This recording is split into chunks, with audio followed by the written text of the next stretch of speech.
Hi, everyone. Welcome. Today, I'm speaking to a very special guest. I have Wendy Kennedy here. Hi, Wendy. Thank Hi, you for being. Michelle. Hey, everyone. Um, I want to give a little intro to Wendy Kennedy for some of you that don't know who she is. She is an amazing woman. I followed her for many, many, many years. She's an intuitive, an empath, and a channel. She's used her gifts and abilities to communicate with higher dimensional beings for over 25 years.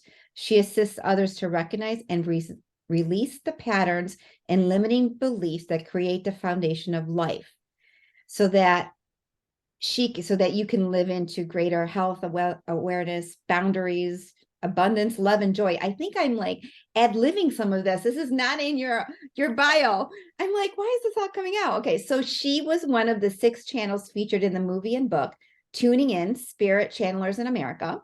She's a featured guest in a documentary interview with extraterrestrials currently on Gaia TV. Her work can be found in the book, The Greater Human Potential, Walking in One's Own Light, which is now available in 7 languages. Her website is higherfrequencies.net. So you guys can check her out. I'm like thrilled, just thrilled to have you here with me. And we're going to talk about a lot of things that are important. Just a little bit, I'd like to ask about your awakening and how you came to this work. And being that you're an empath, did you ever struggle with that part of being an empath? And what did that look like for you? Like, I just tell us a little bit more about you. Yeah. In the early mid 90s, I started having visions and I didn't really know what they were.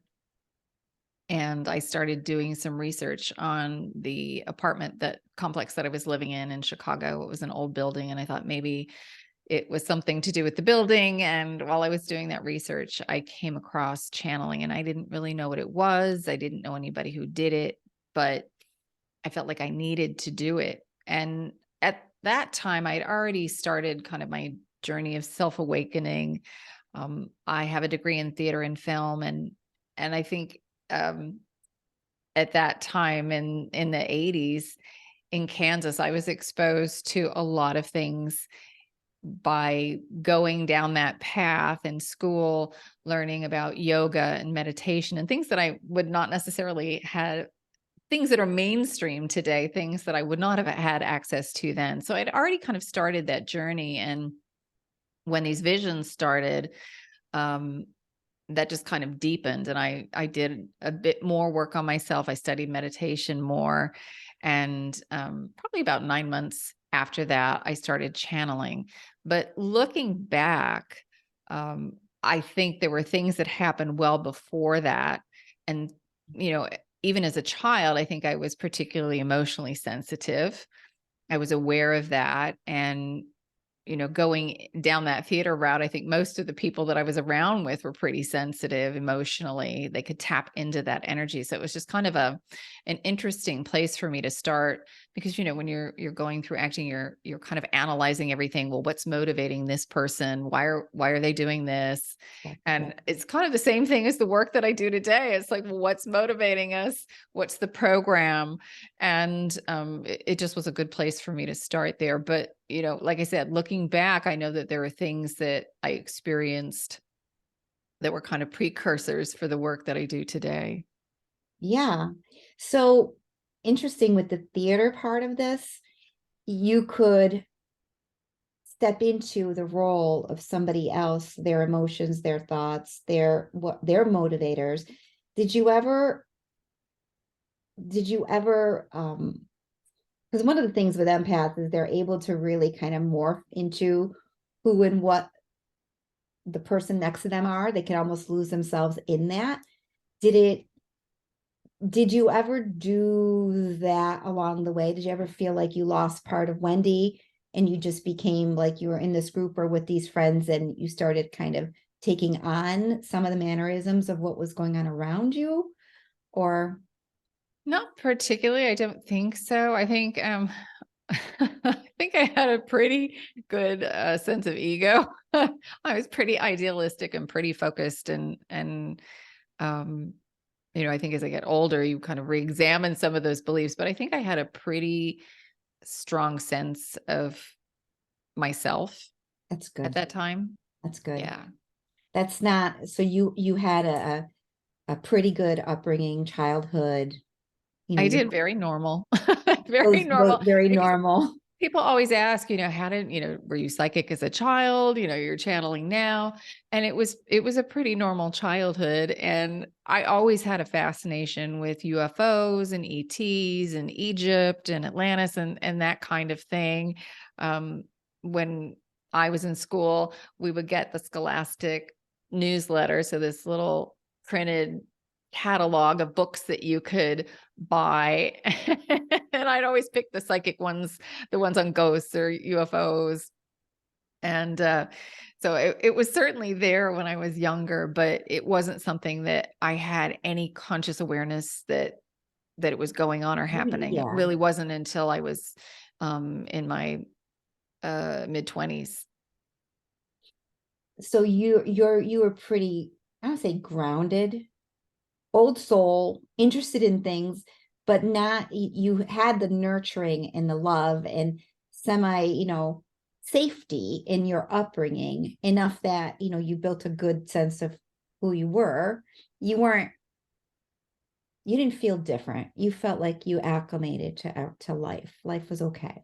Well, I won't say I didn't feel different. Oh, 'Cause I oh. think there was always a part of me that felt like my belief systems, the way that I saw the world was always slightly different. And I don't know if I kind of just wrote that off as kind of being more artistic, like the theater. Mm. Um, but yet I also had this very grounded, I played a lot of sports when I was younger too. So I kind of juggled both of those worlds Oh, until I had to pick one. You get to a point, it's like, well, you can go down this track or this track. There's only so much time. But I always felt slightly different in the way that I perceive things. mm. Um, but I was very fortunate to grow up in a, a community in a place where people were generally kind. And, I feel for some of the kids today where everything is out there and things can seem kind of anonymous and there's just so much hatred and so much negativity that gets thrown at people online. And that didn't exist for me. And I'm so grateful that I'm old enough that I remember having a telephone. And if the phone was busy, then, you couldn't talk to somebody. Things weren't immediate and you spent time outside all day.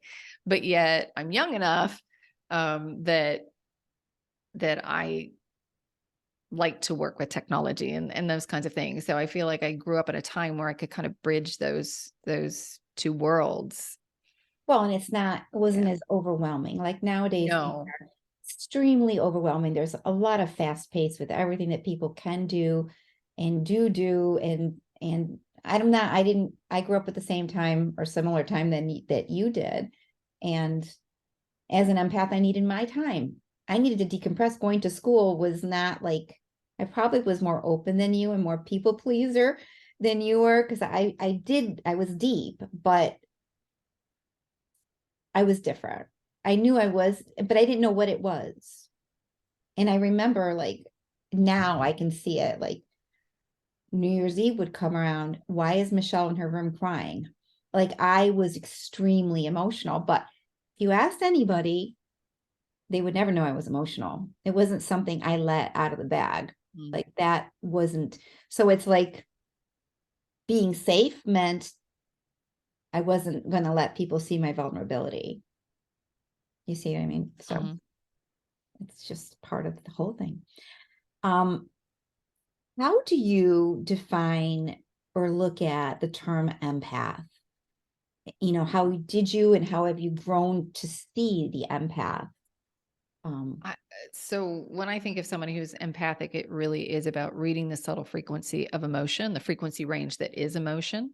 So it's very easy for you to read what someone else's emotional state is and often internalize it or align with it.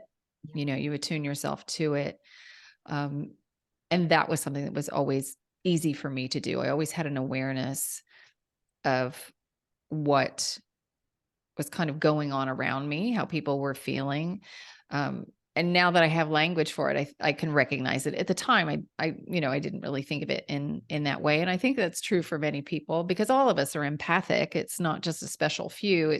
It's those who might say they're empathic, just are conscious of the fact that they're reading that energy. And, like I said, as I've gotten older, I have an awareness, because I can oftentimes feel what somebody else is suppressed within their own body. They're not conscious that that energy is in their field, but I can read it in their field, and I can feel it. And sometimes it's thoughts that I'll pick up. I'm like, I can hear your thoughts, especially And people who are that's struggling with telepathy. language. And would you say that's telepathy as opposed to, Yeah, or it's Hmm. reading a different frequency range. So your thoughts are going to be one range, your emotions are going to be another. The process and how we do that is all the same. It's just whether what band on the radio are we tuning into? Wow. So whether we want to channel, we want to access the Akashic realm. It's just what channel are we tuning into? The process of turning on the radio and tuning into a station, that's really what we're learning to do as we go through this awakening process. And there are lots of ways to attune yourself, whether you're a healer or whether you're the channel, the intuitive, the empath. They're just slightly different stations.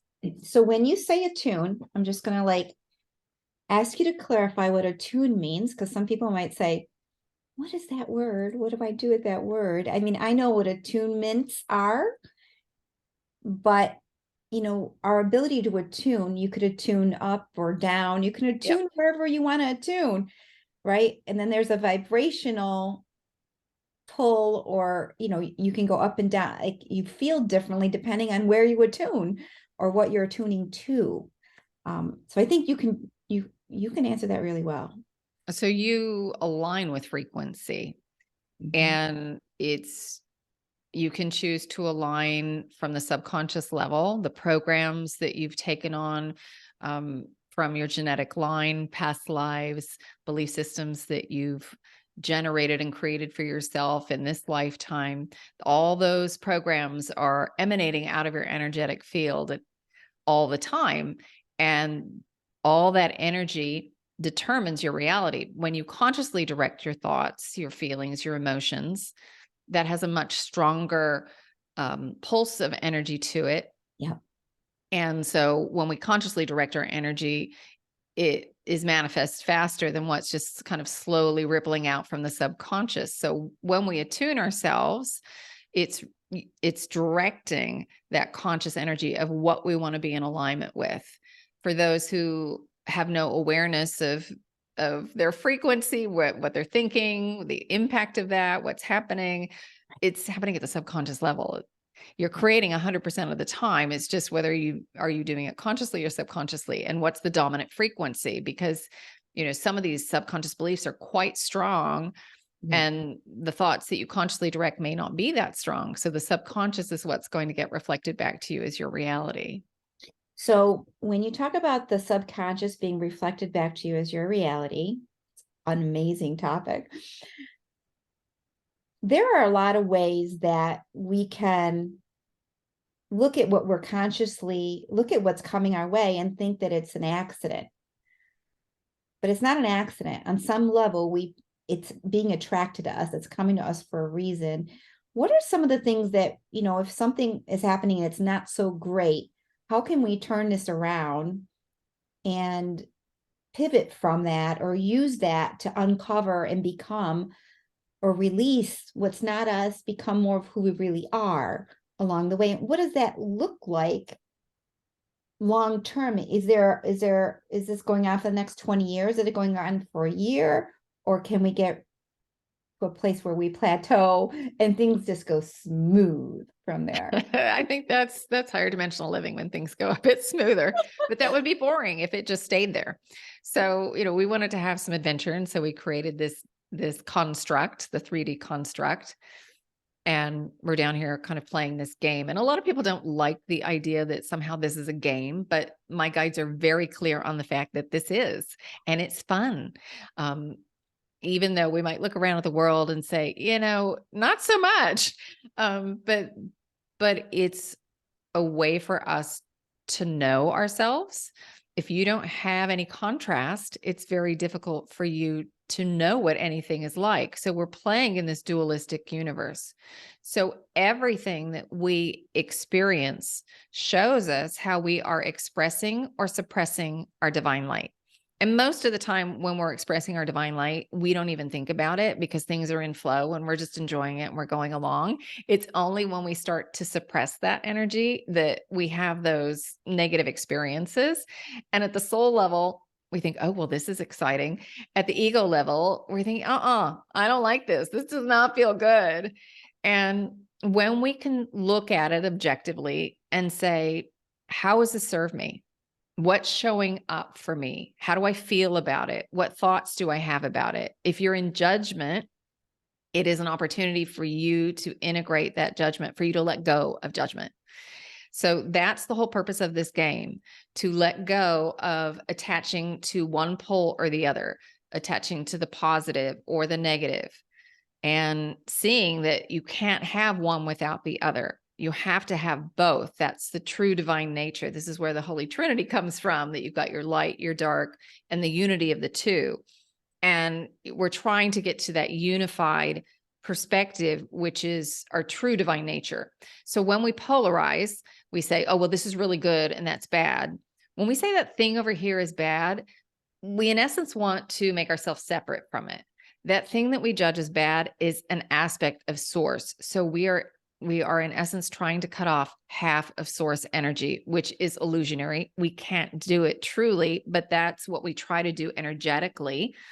And that's when the body starts to have issues, when we start to have emotional issues, mental issues, when we start to cut off that flow of source energy. So the things that we create and the things that get reflected back to us show us that subconscious programming that was part of the setup. How are we going to see it if, it's subconscious? Right. So you create it, it's getting reflected back to you. So if you can see the value in that quote unquote negative experience, you're able to let go of your judgment of it and saying, oh, that was awful. I'm victimized by that negative experience. You put yourself in your power and you say, oh, it was showing me that I haven't really been honoring myself. I haven't been speaking my truth. And now it's an opportunity for me to do that the next time that, as I move forward. All right. Or maybe the next time I have a confrontation, this will help me to know the consequences of not speaking that truth, and it'll help empower me to do it the next time. So when we see how it serves us, it puts us back in our power. Absolutely. Yeah. So it's interesting because we were talking before this, practice, more how do we speak our truth? How do we open it? So if we're not used to being in that position of feeling powerful, and I've like I said, I've watched women, some of us are masterful in how we speak, and the more we can express ourselves without holding back and being afraid of that, what if I say something that's not so nice? What if I'm angry and I'm speaking, I don't want that to come out. But if you don't put yourself in a position where you're actually speaking, you don't even know what you think. Like, speaking is such a powerful tool. You can use it. But I think it goes back farther than that. And talking about practice, it's having a practice of putting yourself in your heart-centered space. Okay. And that's as easy as thinking of something that makes you smile. Because if you're in your heart-centered space, you're present. When you're present, you can come from a space of unconditional energy. You're not polarized. There's no condition. And if you are standing in that heart-centered space, then you can speak with compassion. You can speak from an empowered place. You're not trying to suppress anybody else. You're not trying to make anybody wrong, but it can be very difficult if you haven't practiced putting yourself in your heart-centered space to even have the consciousness to speak your truth. So that's why having a practice of becoming present is so important. And that's something that the last 28 years, the guides have talked about endlessly. That is how important it is. I don't think there's ever been a conversation that my guides have had with an individual or a group where they haven't discussed it, because it is so important. So presence and heart-centeredness, what is the practice that can get you? So we discussed before, being present is, I'm not in the future. I'm not in the past. I'm right here. Does that mean my mind is off? Yes, because if you're thinking, okay, what am I going to say when they're done talking? Then you're not really listening. You're not really present. Yeah. Yeah. Or if you're, what did they just say to me? Did they really just say that? Then again, you're not present. So it's a skill that we all can develop. And I think today we've been socially conditioned to not be present. There's so many shiny objects that get our attention, and there's so much fear that gets triggered and activated that our control mechanism, our desire to control, gets kicked into high gear. And then we're thinking about manipulating everything in the future, or then we get stuck in the past and, oh, how did this work out here? And we're not really present. Overthinking to be Yeah. safe. Yeah. That control mechanism. How much of life do we control, Wendy? What do we control? The only thing we control is our resonance in the moment. Yeah. That's it. We can't control anybody else. So if you're thinking about having a conversation and you're afraid of how somebody else is going to respond, you're never going to be able to control that, ever. All you can control is where you are at in this moment. That's it. Yeah. And that's everything, because that will determine your reality. So if you're somebody who's speaking from a heart-centered space, it can be absolutely disarming to somebody who is angry, upset, because that energy comes across. They don't feel judged. They feel seen. They feel heard when you speak from that space. Right. And, it doesn't take two people to change the dynamic. It only takes one. Right. You change the energy in the room as you're talking to them. Period. Yeah. So then. And if they're not willing to shift their energy to meet you at that higher resonance, then they're just going to go away, because it feels uncomfortable, because then there's stuff that they've been trying to suppress starts to vibrate. It doesn't feel great. And people will generally just move away if they're not willing to step up in frequency. Okay. So what you just said, we're going to revisit a little bit slower. So when two people are engaging in a conversation and you're able to hold your frequency, do you meet them halfway down and bring them up, or do you stay where you are and hopefully they come up? And then why are they uncomfortable? What is it about being at that higher level of vibration that is making it hard on them to be around you? So we never want to go down. We always want to lift everybody up. Okay. Right? Because it doesn't really serve you to lower your frequency. No. So what happens is that when in order to increase your frequency, you have to let go of your judgments.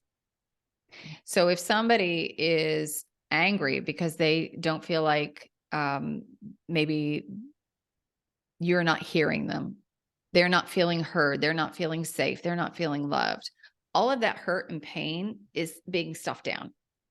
They've stuffed it over their lifetime. So in order to come up, it has to come up and out. And as we start to process emotion, we feel it. We don't have to live in it, but we will feel it as it comes up. And it doesn't feel comfortable. They feel really emotionally uncomfortable. And, then they may turn around in a huff and walk off. People will deal with it in different ways. The process of raising your vibration requires clearing of an uncomfortable vibration frequency that you've stored away somewhere in you. If you're not into the spiritual path at all, you're looking at this and you're like, I don't want to talk to her. I don't know why. I don't really like her. There's something about her I don't like, or I don't know what to talk to her about. I feel this or I feel that. But if someone is on a spiritual path, they themselves can be aware that this mechanism is happening and work with it on purpose. Yes. And even if they're not on a spiritual path, it'll happen because you'll keep calling the same kind of situation again and again into your life. So, the guides say the way that you release emotion and how it really works. So let's say you had an experience where you didn't feel like you were enough. You were 3 years old. Again, when you were 15, again, when you were 25, and again, in this moment or last week. Every time it got stuffed down, it got stuffed down, it got stuffed down. Now you've created an experience that's a mirror for you. And you can give yourself permission to choose something else, to feel I'm enough, to let go of that limiting belief. And when you do that, all of those other experiences can come up and out. They do also suggest giving yourself time to process. So at the end of every day, just kind of cleaning house, whatever feels unresolved within you, or if you realize there's something that you're angry about, give yourself permission just to feel it objectively. What does it feel like in your body? Where does it sit? Are you hot? Are you cold? Are you numb? Do you feel a lot of energy? What emotional label do you give it? Are there thoughts that accompany it? Because when you just give yourself permission to feel it, it opens the doorway for that frequency, every other experience to come up and out. So you might recreate it. And in the moment you can do that, you can let go of that judgment and allow that energy to move again. Because the moment you have a judgment, energy freezes. It stops moving. It should flow all the way through you, but that judgment stops the flow of energy. Yeah. This is what creates disease in the body. So we can go off in 20 different directions. I think I went way off. You did great. No, you did great. That's exactly. I mean, it's a hard thing to live in a world where judgment is part and parcel of how people I'm judging, discernment versus judgment. Discernment, how do I keep my vibration high and not be in judgment of another? Because the moment I fall out of alignment or I fall down in frequency, but it's releasing it is almost being able to see that judgment and not judging yourself or blaming yourself for judging it, you know what I mean, for what you're creating in your life. It's all meant to teach you. Yes. So if you're judging somebody else, you're judging something within yourself. So there's an opportunity for you to look at some of that judgment that keeps you from being your full authentic self. And it gets subtle, we can really look at the subtle nuances, and the higher we go in frequency, generally the more subtle it is. It's not as obvious.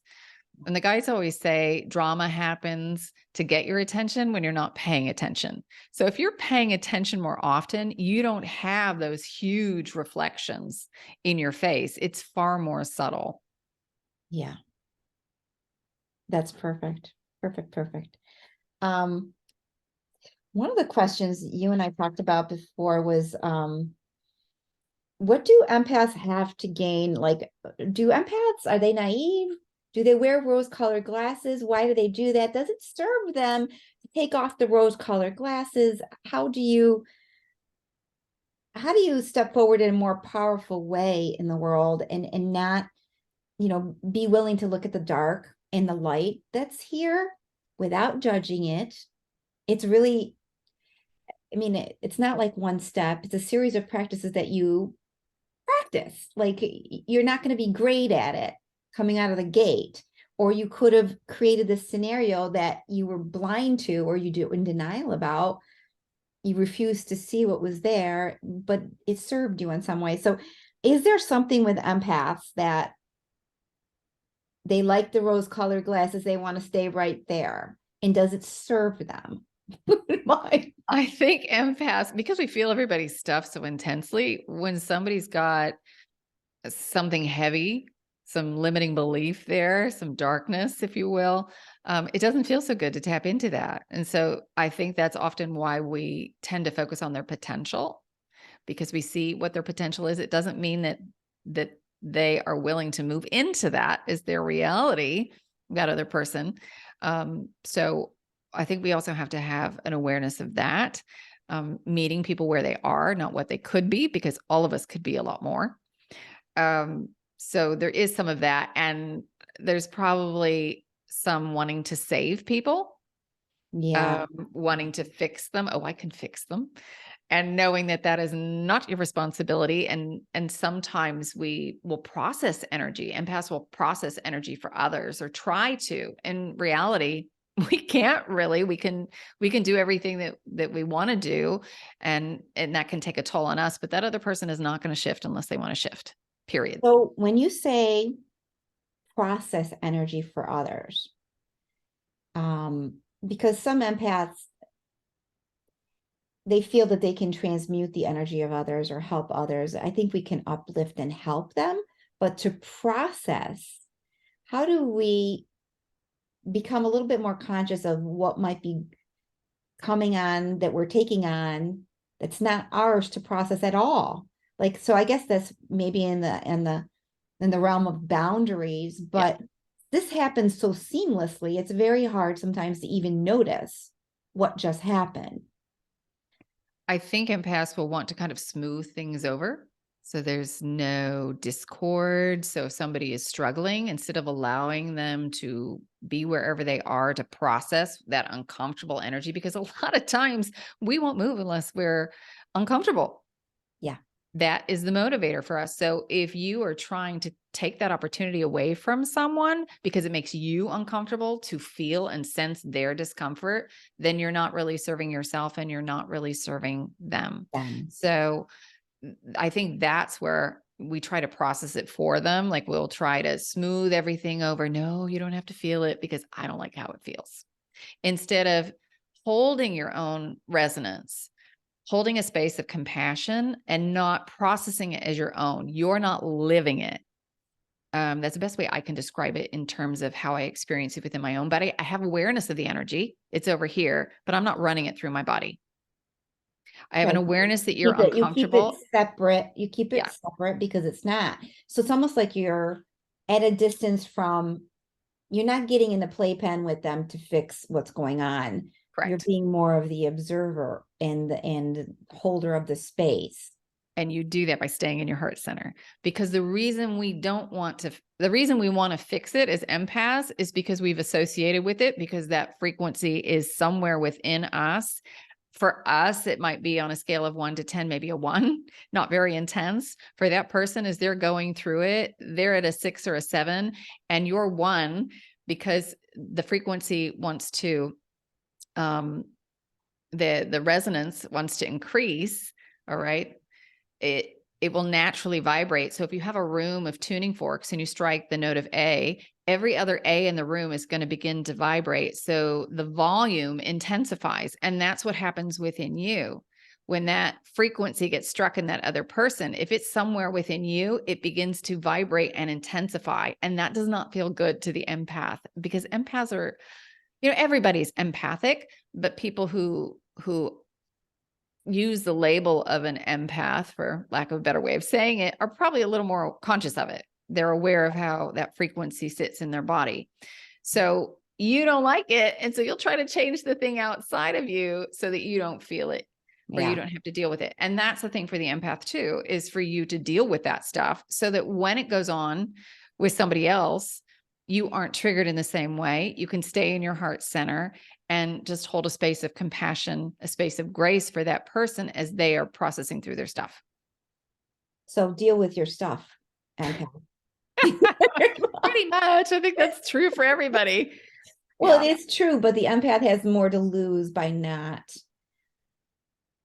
welcoming, embracing what the journey is, because you're gonna be stuck feeling it, and then you're gonna be mad at the other person because they're where they are. They're where they are because they are where they are. And we can't change that. No. So, and I think that's true for everybody. Deal with your stuff, or it's just not comfortable. Right. And I think we're seeing that right now in society. It's the mirrors are getting bigger and bigger and bigger. The drama is getting more intense so that we see it, so that we can make these shifts in our consciousness. It's making everybody uncomfortable to actually see.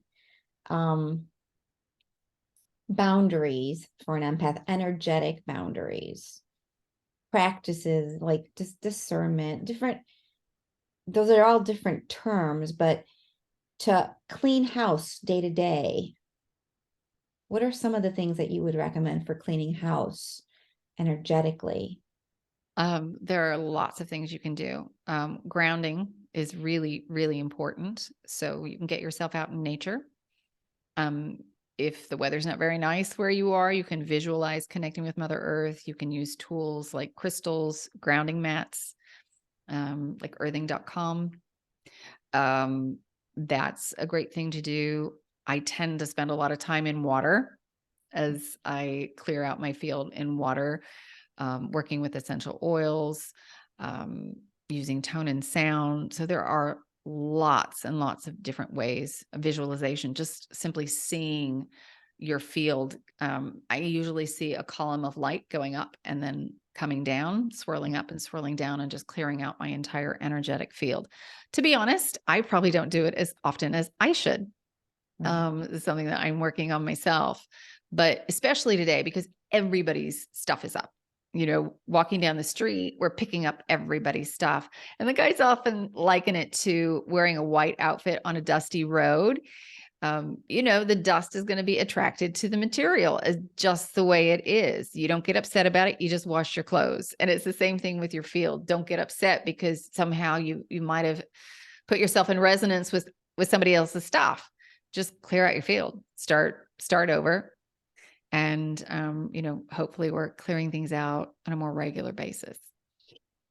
As far as trusting, knowing who we are, trusting our intuition, following that without needing to know why or blaming ourselves for this, and that, like that logical mind that we have helps. And then again, it might really whip you into not believing anything that you think, or it's not correct enough, or it's not smart enough. There are all these human tendencies that really take us away from being the core of who we are.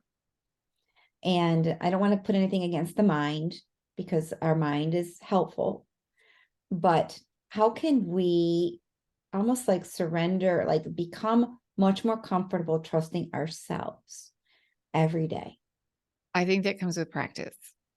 And the guides will talk about us having two different kinds of minds. We have the ego mind, which is where all of our programs of lack, limitation, and separation are. And then we have the high mind, which is almost pure logic.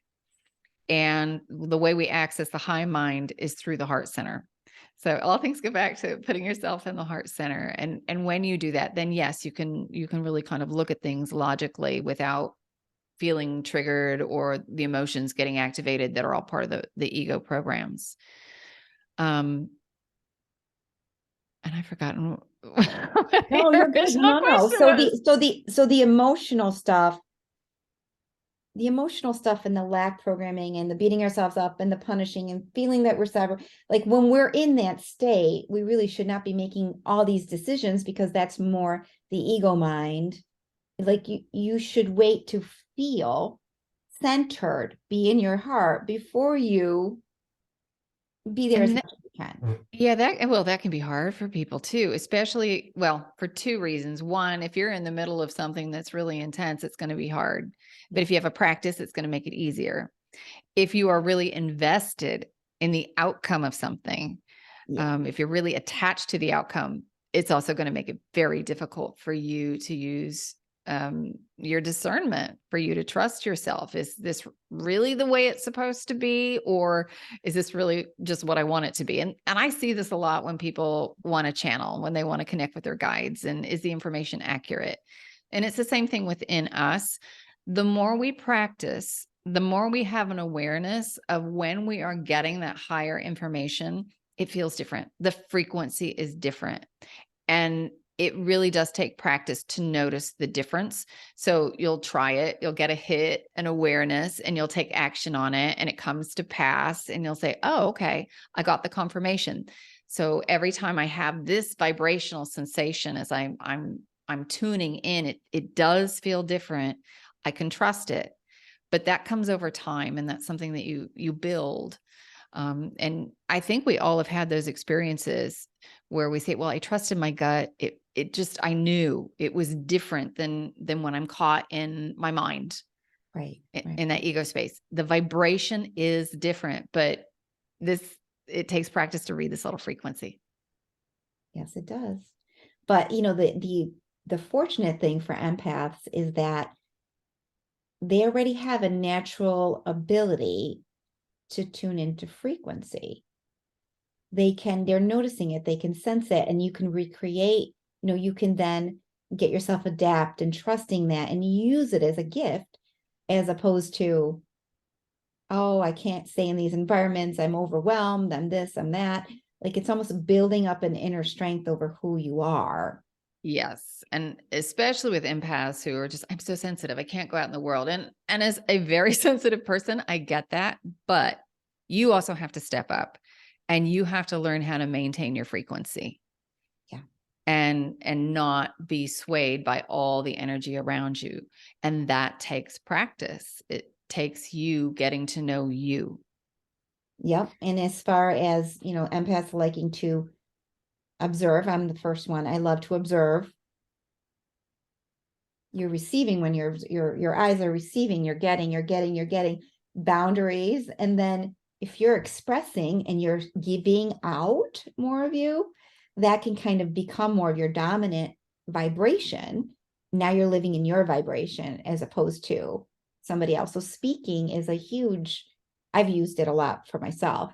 Like, the more I speak, the more I can clearly see and to know what to do next by speaking. So this is all really good. Um, tell the audience a little bit about the community you have, where you use light activations and codes to help people shift up. Yes. So we have our monthly program, which is Galactic Light Code Monthly, which is based on the language of light. So I actually work with a lot of different beings, from beings from different star systems. But when I work with the public, primarily the ninth dimensional Pleiadian collective comes in first and foremost. So they take point, and every month, based on the energy of the group, they will channel a short message, usually somewhere between 10 and 20 minutes for everybody on the topic. So this month was all about feeling worthy.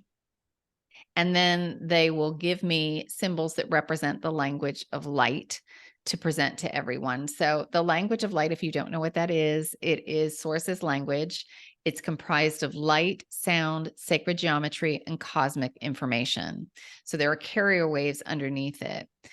And it speaks directly to you, the divine being of light, having this physical experience. So it bypasses the traditional language centers of the brain. You can't really corrupt it with the ego thoughts. And it is a piece of spiritual technology in that it helps us to attune our resonance. So think about it like somebody asking you to sing the note of C. If you don't have perfect pitch, which most of us don't, it's very hard to find the frequency of that note. But if somebody plays it on the piano, you say, oh, okay, no problem. I'll sing the note. And that's what the language of light helps you to do. It presents you with the frequency that is your true divine nature. And then you can reorganize your energetic field to match that resonance. So it is spoken. And then the galactic light codes are the physical representation, is just drawings of symbols. And then, based off of the group energy mid-month, we talk about what's coming up, where we're struggling. Based on that, then we pull from our library and give bonus codes for people to work with. So at any given time every month, you probably have 20 different codes to pull and work with. And so it's something that seems pretty innocuous, but it's actually pretty powerful. And we've Well, been yeah, the actual getting together with a group to do it in and of itself, you're kind of attuning to the group itself. So that presence there, it's being exposed to the higher vibrations. Yeah. You might get uncomfortable with something, but then there's a payoff to that because you're clearing things. You wouldn't know it was even there unless you were really looking at it and working on it. So I think it's amazing. I think it's great. Yeah. And, I love working with groups because somebody else may have an issue that's kind of similar to yours. It may not look exactly the same on the surface, but as they're processing through, you are getting the benefit of that. You can actually process through your own stuff without having to be the primary. All right. You can learn through their experience. So it's lovely. And then also just to know you're not alone, that you're not the only one struggling with these energies, that you Right. are part of a group. Do you, how far, I know from my own experience, moving through, some people are looking at the stars all the time, reading what's happening. I do a little bit of numerology, but basically I ride out whatever wave is in front of me. I try not to get too mental about it because I don't have the energy to go figure out what's going on in the stars and then to see, like, I'll feel it, right?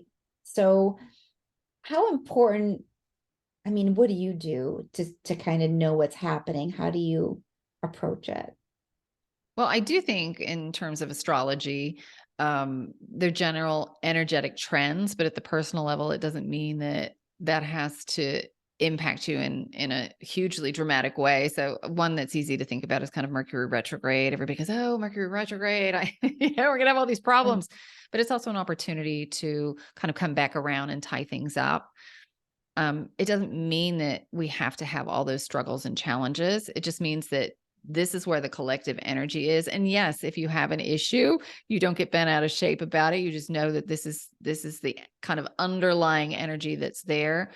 Um, I have some awareness of astrology, but it's not something that I felt called to do a really deep dive on. And it's not something that I tend to follow dramatically from my life. I mean, I'm not looking at where everything is as I start my month.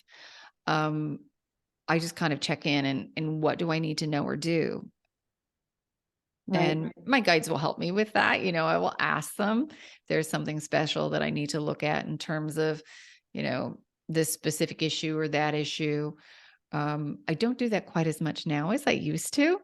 At the beginning, I did it a lot more, and now I just kind of tune in to check for myself. And then oftentimes, what happens for me, and I suspect, for those that are empaths and healers, you will process through things right before your clients will. So for me, the general energy trend may be coming during a specific time. I'll work through it 2 or 3 weeks ahead of that so that I can hold space for everybody who's coming up behind me that I'm working with. Awesome. Well, yeah, you've seen the pattern enough Yeah. and developed enough that you recognize that. That's really good.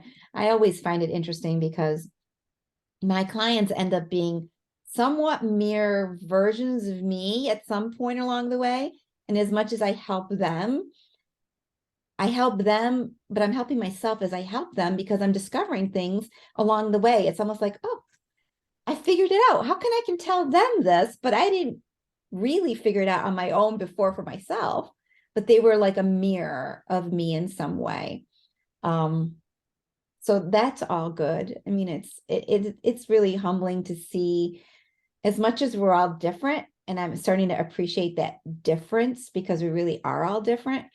There are some common things that bind us together at a higher level that, I would never want to hurt someone. Do you know what I mean? Everything you can, so you talk to certain people that are helping you, but their garbage comes, they don't necessarily tune into vibration and they're not uplifting you. When you have an empath as a friend, you're easily uplifted. They can hold that for you. So it's there are little perks that come with being an empath and having friends that are empath and being in a community of empaths, and yeah. Sometimes there's a shorthand because they already know what you're feeling. Yes, yeah. And sometimes, it's you learn. You're always a teacher and always a student, no matter who it is, because it's so vast and so big what's out there. It's not something you can just figure out in a day and your life just goes accordingly. It's supposed to be a journey forward, and you're supposed to be helping yourself and helping people around you as you're moving through it. If you knew everything, then you wouldn't be here. Yep. Right. So I love the being in your center, finding that center, holding that center, actively moving forward, seeing the world as your mirror. So many great things you talked about today. I love it. Do you want to give the audience like a sampling of one of your activations or attunements? I don't know. Sure. I was going to say that. I was just asking. I was like, what do you want to do?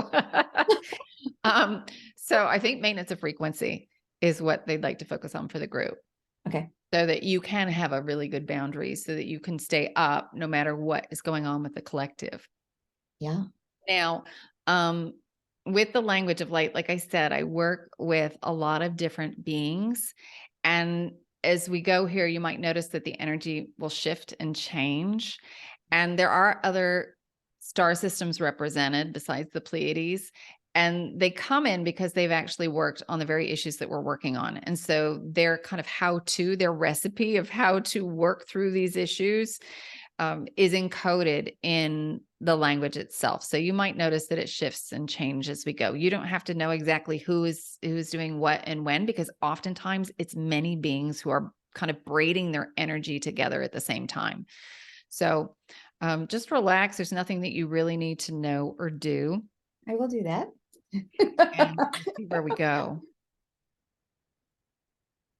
إذا أمر برجكتي إن أرى من مكتا إلو ورا أشكتا أمر أيثنا أيري برجكتا إير شينا أكتاي إثرا كوري محكا أولا أما أي كتيري مركتي إجارة أرى محكولة مرا مرجكتا بتكتي برجكتي إذا أمر برجكتا هسا أورا أن برجيدي من جوت توي من بركتا إيرا برجكتا برجكتي كندا ديدي بتكتا برجكتا ديدي برجكتا ديدي برجكتا برجكتي حدا ديدي وي برجكتا بتكتا ديدي بتكتا دو تتكتا برجكتا بتكدي بركا أندو برجكتا ديدي بركتا أنا أدري برجكتا كذا ديدي أوري برجكتا بتكتا كذا أتكتاي. Take a nice deep breath. Iju tutui berabrijukata betakata berijutata bere inda the day berijiti berijukati berkata ara were bijukata buri bijukata ndurira nane were bra ara menijete idebe iza indui indata aira athana ara urja abrijukata berkatai inda ara amma agi iza juto odoi iba akata hasa ai tatakatai. And when you're ready, you can bring your presence back to the room. So I would recommend that you make sure you drink plenty of water as you go here, because it's as if you're getting a healing. The water is going to help to move the frequency through the body and help to flesh out anything that doesn't belong to you or is no longer in service to you. And typically the guides recommend that you work with an activation for 3 times a day for 3 days in a row. So you can go back and listen to the recording, or you can imagine connecting with this moment again, because it's recorded in your energetic field. And what this allows you the opportunity to do is to become more aware of the subtle energies. So when this energy starts to show up in your life, you can recognize it and acknowledge it. Sometimes it's about recognizing it and stepping out to meet it. But in our case, it's really helping us to maintain resonance or recognizing when we've dropped out so we can go back up. Perfect. Perfect. All right. So I'm going to bring this to a close. I really appreciate and love you for all that you are doing and for this interview specifically, because I'm very honored to have you here. Oh, thank you so much for having me. It's been such a joy. Thank you. Thank you. All right, guys, we'll see you soon.